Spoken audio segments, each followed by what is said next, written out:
Hello students, welcome to my channel. आज अपन chemistry में टॉपिक पढ़ रहे हैं directive influence of a functional group.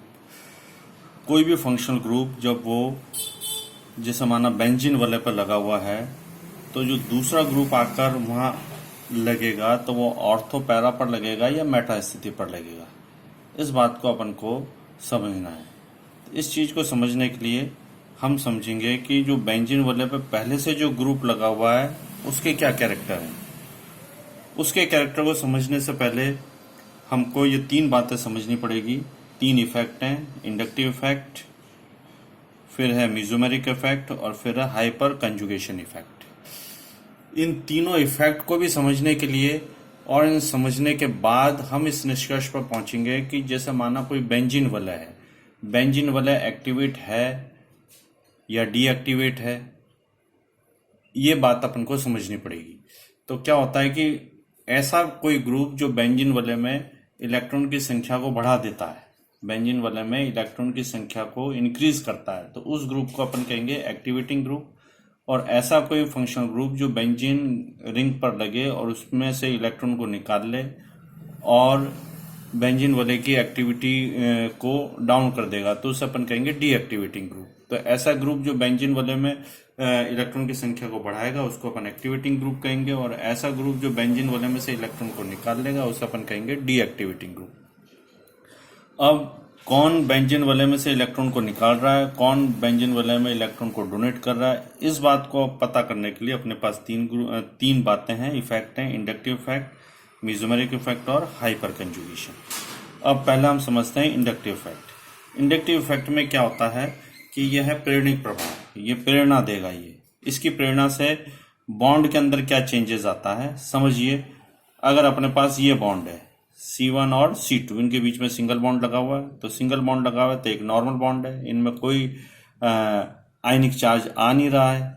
लेकिन यदि इसमें C1 के साथ हमने एक Cl ग्रुप लगा दिया तो Cl ग्रुप, क्योंकि इसकी इलेक्ट्रोनेगेटिविटी ज़्यादा है, ज़्यादा होने से इसने इलेक्ट्रॉन को खींचे, इलेक्ट्रॉन को खींचने से यहाँ पर भी चार्ज आएगा, इसने इलेक्ट्रॉन को खींचे तो यहाँ पर पॉजिटिव चार्ज आएगा, पॉजिटिव चार्ज आएगा तो इसने अपने इलेक्ट्रॉन्स को फुलफिल करने के लिए इसने यहाँ से इलेक्ट्रॉन को खींचे तो यहाँ पर इलेक्ट्रॉन की और ज़्यादा कमी हो गई तो यहाँ डबल प्लस आ गया। तो इस कारण से ये वाला जो बॉन्ड है अब कैसा हो गया, इंड्यूस्ड इसमें आ गया है, चार्ज इसमें जो है इसमें प्रेरित हो गया है, इसमें ये बॉन्ड जो है वो इंड्यूस्ड बॉन्ड हो गया है।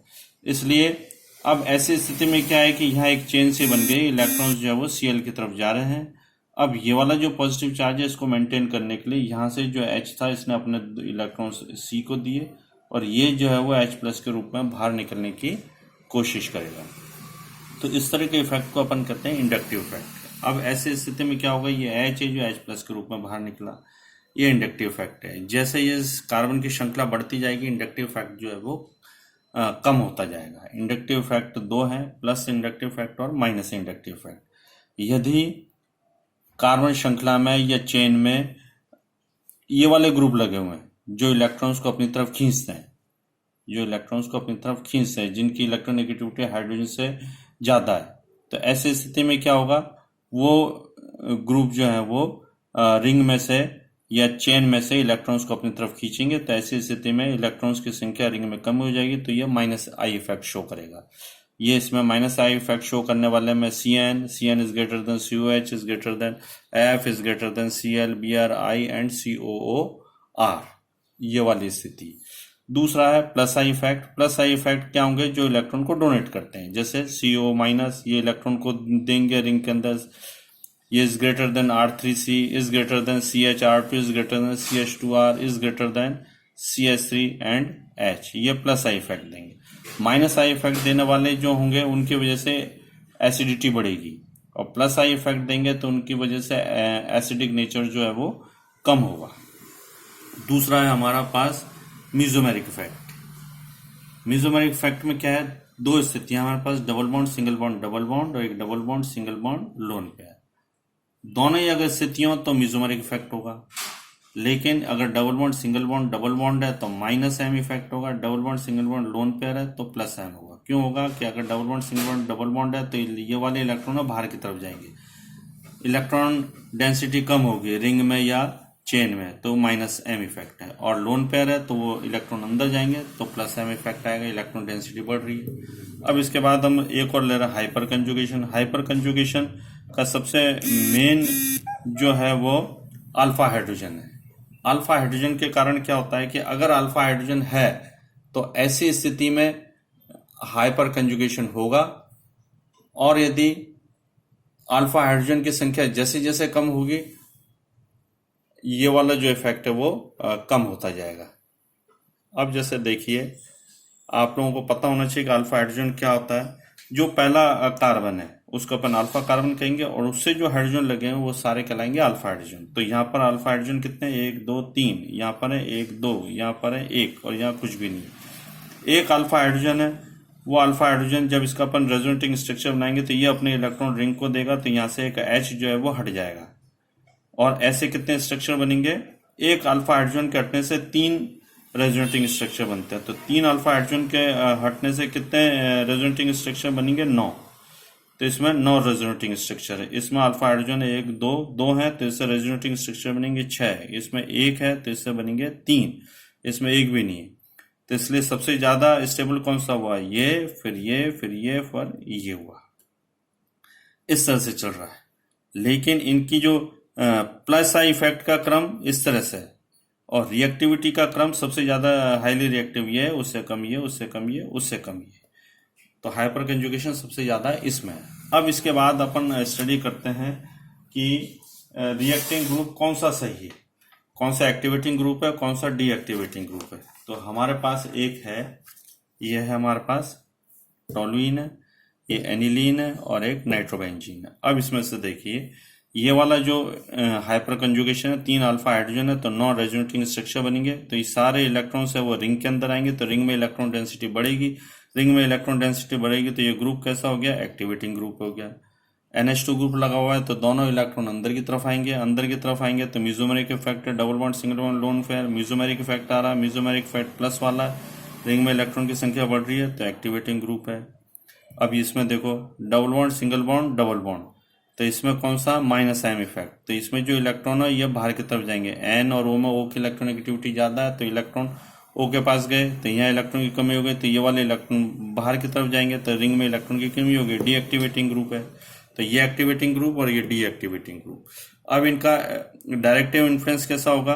अब इसका अगर अपन रेजोनेटिंग स्ट्रक्चर बनाए तो रेजोनेटिंग जब स्ट्रक्चर बनाएंगे तो यहाँ देखिए आप, रेजोनेटिंग स्ट्रक्चर बनाएंगे तो ये इलेक्ट्रॉन अंदर आ रहे हैं, तो ये वाले इलेक्ट्रॉन कहाँ गए, ऑर्थो पर आ गए, ऑर्थो पर आएगा, फिर उसके बाद ये पैरा स्थिति पर आएगा, और फिर उसके बाद ऑर्थो स्थिति पर आएगा। तो ऑर्थो और पैरा स्थिति के ऊपर क्या होगा, इलेक्ट्रॉन डेंसिटी ज्यादा होगी। इलेक्ट्रॉन डेंसिटी ज्यादा होने से ऐसी स्थिति में जो दूसरा इलेक्ट्रोफाइल आएगा उसको इलेक्ट्रॉन ऑर्थो और पैरा पर आसानी से मिल जाएंगे। इसलिए इस तरह के जो ग्रुप है एक्टिवेटिंग ग्रुप, उनका इफेक्ट कैसा होगा, ऑर्थो और पैरा। ये वाली स्थिति हम ले, तो इस स्थिति में क्या, इलेक्ट्रॉन्स बाहर की तरफ जा रहे हैं, बाहर की तरफ जा रहे हैं तो ऑर्थो पर प्लस चार्ज है, इलेक्ट्रॉन की कमी है, फिर पैरा पर प्लस चार्ज आएगा, इलेक्ट्रॉन की कमी होगी, फिर ऑर्थो पर प्लस चार्ज आएगा, इलेक्ट्रॉन की कमी होगी।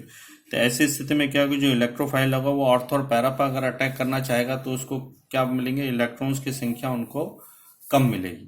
तो ऐसी स्थिति में जो इलेक्ट्रोफाइल है वो यहाँ पर ऑर्थो और पैरा पे अटैक ना करके मेटा पे इफेक्ट करेगा।